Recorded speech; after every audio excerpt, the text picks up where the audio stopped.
የተፈጸመባትን ግፍና መከራ በኢቢኤስ ቴሌቪዥን በመቅረብ ለሕዝብ ያጋለጠችው ብርቱካን በአዲስ አበባ ፖሊስ ቁጥጥር ስር መዋሏ ተነግሯል። በጥብቅ የደህንነትና የጸጥታ ኃይሎች ቁጥጥር ስርም ወድቃለች ተብሏል። ዝርዝር መረጃውን ይዘናል። በአማራ ክልል በአገዛዙና በፋኖ መካከል ውጊያው ቀጥሏል።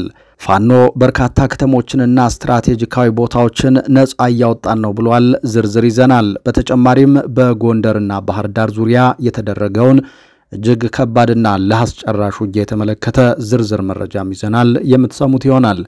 ሰላም ጤና ይስጥልን። በመላ ዓለም ክፍል ሆናችሁ ዝግጅታችንን የምትከታተሉ ክቡራትና ክቡራን የኢትዮስ ሚዲያ ቤተሰቦች እንደምን ቆያችሁ?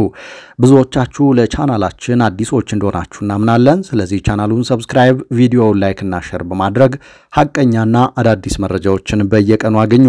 ቻናላችን በየቦታው ዘጋቢዎችን አሰራጭቶ ትክክለኛና ትኩስ መረጃዎችን ወደ እናንተ ለማድረስ የሚያደርገውን ጥረት መደገፍ የምትፈልጉ ደግሞ በሱፐር ታንክስ እና የቻናላችን ቤተሰብ በመሆን አነሰበዛ ሳትሉ ልትደግፉን ትችላላችሁ። በቀጥታ ወደ መረጃው አለፍን። እስከ መጨረሻው ተከታተሉን። የተፈጸመባትን ግፍና መከራ በኢቢኤስ ቴሌቪዥን ቀርባ ለሕዝብ ያጋለጠችው ብርቱካን ዛሬ በፖሊስ ተጠርታ ተጠይቃለች። በጥብቅ የደህንነትና የጸጥታ ኃይሎች ቁጥጥር ስርም ወድቃለች። ማንም እንዳያገኛትም ተደርጋለች ተብሏል። በፖሊስ ተጠርታ የተጠየቀችውን ጉዳይ በተመለከተ መረጃ ባይወጣም ነገር ግን አገዛዙ በማስገደድ ዶክመንተሪ ሊያሰራት እንደሆነ ነው የተነገረው። የሐዋሳና የአዲስ አበባ ከተሞች መታወቂያም እንዳዘጋጁላት ታውቋል። አዲሱ የዲጂታል መታወቂያም ተሰርቶ ተሰጥቷታል ተብሏል። እየተዘጋጀ ላለው ዶክመንተሪ ፊልም ግብአት ይሆናል በሚል ታስቦም ነው ተብሏል። አንዳንድ የኦሮሚያ ብልጽግና ሚዲያዎች ደግሞ ነገሩን አጡዘውታል። ዲጂታል ሰራዊቱም ጓዙን ጠቅልሎ እዚህ አጀንዳ ውስጥ ገብቷል። የልጅቱን ስም እያመነዠጉ መዋልና ማደር የሰሞኑ ተቀዳሚ ተግባራቸው ሆኗል። ማህበራዊ ሚዲያ ላይ የተበተነው ያገዛዙ ሰራዊትም ፌክ ወረቀቶችን እየተቀባበለ የብርቱካንን በደልና ግፍ በማራከስ ላይ ተጠምዷል። በእርግጥም የብልጽግናው አገዛዝ ቅሌቱን ለመሸፈን እየተሯሯጠ ይገኛል ያለው መሳይ መኮንን እንደ ጅራፍ ራሱ ገርፎ ራሱ እየጮኸ ነው በማለት ነው የገለጸው።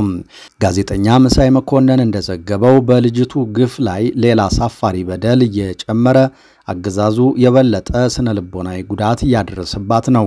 እየተዘጋጀ ባለው ዶክመንተሪ ፊልም የውሸት ታሪክ እንድታጠና በማድረግ ልጅቱን ለማይጠገን የስነ ልቦና ስብራት እየዳረጓት ይገኛል ተብሏል።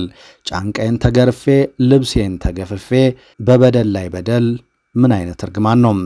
በሌላ መረጃም በአማራ ክልል የተለያዩ አካባቢዎች በአገዛዙ ጦርና በፋኖ መካከል የሚደረገው ውጊያ መቀጠሉ ታውቋል።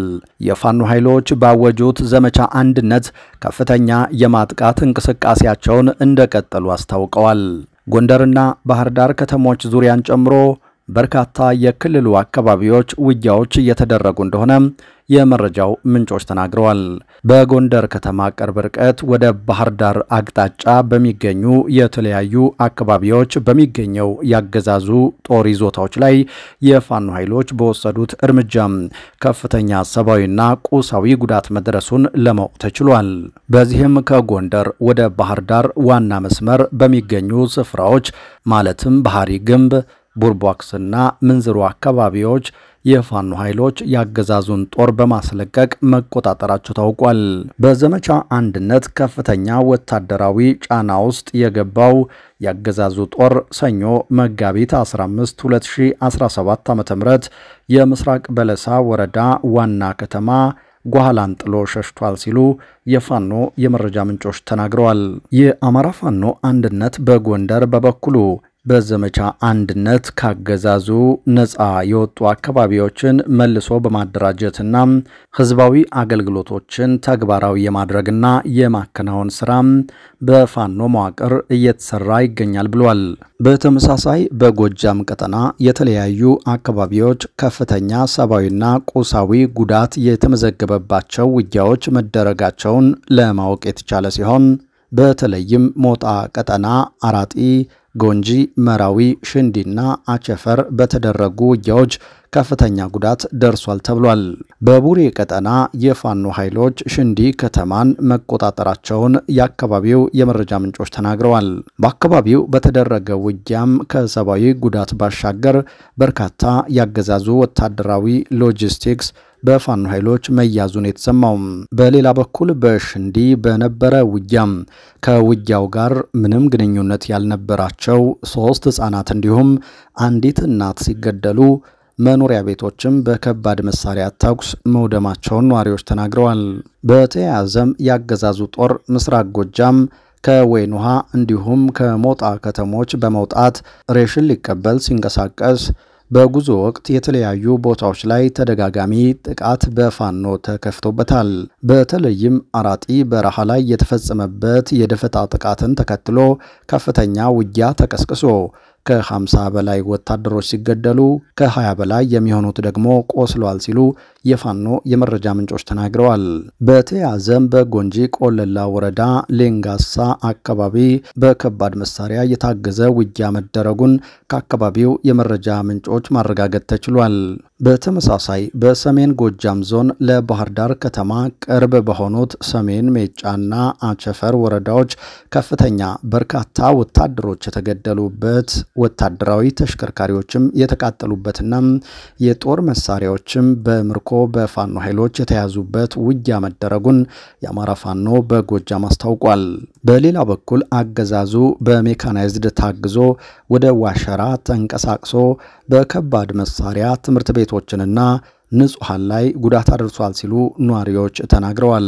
በዚህም ዋሸራ አንደኛ ደረጃ ትምህርት ቤትና ወይፋት ትምህርት ቤት ላይ ውድመት ሲደርስ በተከታታይ ባካሄደው የመድፍ ድብደባ ደግሞ እናትና ልጅ ተገድለዋል የተባለው የአርሶ አደር መኖሪያ ቤቶችም ተቃጥሏል ተብሏል። በተጨማሪም ከኒቸችል ጊዮርጊስ ቤተክርስቲያን ጸሎት ላይ የነበሩ ሰዎችን በዙ 23 ድብደባ ጉዳት ደርሶባቸዋል ሲሉ የአካባቢው ነዋሪዎች ተናግረዋል።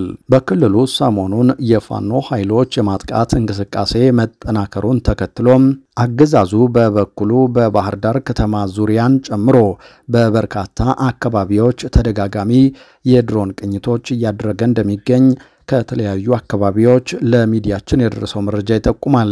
ሜጫ፣ ጃዊ፣ ቋሪት፣ ጎንጂ፣ ቆለላ፣ አንኮበር፣ ደብረ ብርሃን ዙሪያ፣ አርማጭሆና ሌሎችም አካባቢዎች ትናንት ጀምሮ ተደጋጋሚ የድሮን ቅኝት እየተደረገ መሆኑን ነዋሪዎች ጨምረው ተናግረዋል።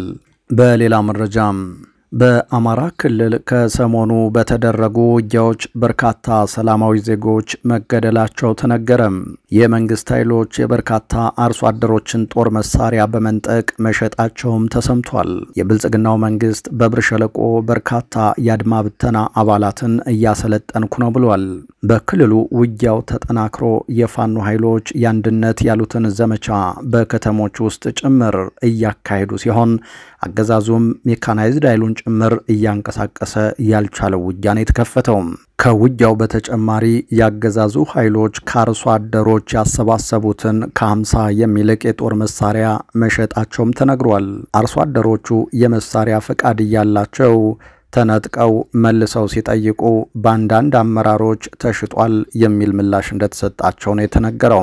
አዲስ ስታንዳርድ በሰሞነኛ ውጊያዎች በተለያዩ ስፍራዎች ላይ ሰላማዊ ዜጎች ስለመገደላቸው ከነዋሪዎቹ ማረጋገጡንም ገልጿል። አንድ ነዋሪ በጎንደር ከተማ ከ3 ቀናት በፊት የፋኖ ኃይሎች ተኩስ ከፍተው ውጊያ መቀስቀሱን አስታውሰው የጎንደር ዙሪያ ጠዳ ክፍለ ከተማ አካባቢን ተቆጣጥረው መቆየታቸውን ይናገራሉ። ባሳለፍነው አርብ ከምሽቱ 12 ሰዓት አካባቢ በጎንደር ጠዳ ክፍለ ከተማ ተኩስ ተከፍቶ ነበር። ሲተኮስ ነው ያመሸው። ለሰዓታት ቆይተው ወጡ። ከመንግስት የጸጥታ አካላትና ከፋኖ ኃይሎች በኩል በርካታ ተዋጊዎች እንደተገደሉ አውቃለሁ። ቁጥሩን ለመግለጽ ብቸገርም ሲሉ ነው የተናገሩት። ሌላኛው በማዕከላዊ ጎንደር ዞን ደንቢያ ወረዳ አይምባ ቀበሌ ኗሪ የሆኑት ግለሰብ በበኩላቸው ስፍራው ከዚህ በፊትም በፋኖ ኃይሎች ስር መቆየቱን አስታውሰው እንደ አዲስ ባገረሸው ሰሞነኛ ውጊያ በትንሹ 3 ሰላማዊ ዜጎች በተባራሪ ጥይት ተመተው መገደላቸውን ጠቁመዋል። አሁን ላይ አይምባ አካባቢን ጨምሮ ጎንደር ከተማ ዙሪያ የሚገኙ በርካታ ቀበሌዎች በፋኖ ኃይሎች ቁጥጥር ስር መግባታቸውንና ውጊያዎች መቀጠላቸውንም አመልክተዋል። በተጨማሪም ነዳጅ የጫኑ 2 ቦቴዎች ከጭልጋ ወደ ጎንደር ሲጓዙም በተኩስ ልውውጥ ወቅት መቃጠላቸውንም ጠቅሰዋል። አያይዘውም በምዕራብ በለሳ ወረዳ በተኩስ ልውውጥ መሃል በትንሹ 5 ሰላማዊ ሰዎች ስለመገደላቸው ከቤተሰቦቻቸው እንደሰሙ ነው ያስረዱት። በሰሜን ጎጃምም መራዊ ከውጊያው ጋር ግንኙነት የሌላቸው ሰላማዊ ሰዎች ስለመገደላቸው በሰፊው ተዘግቧል። የተወደዳችሁ አድማጭ ተመልካቾቻችን ከኢትዮስ ሚዲያ ለዚህ ሰዓት ያዘናቸው አዳዲስ መረጃዎች እነዚህ ነበሩ። ከቆይታ በኋላ በሌሎች መረጃዎች ድጋሚ እንገናኛለን። እስከዛው በያላችሁበት ሰላም ጊዜ ተመኘን።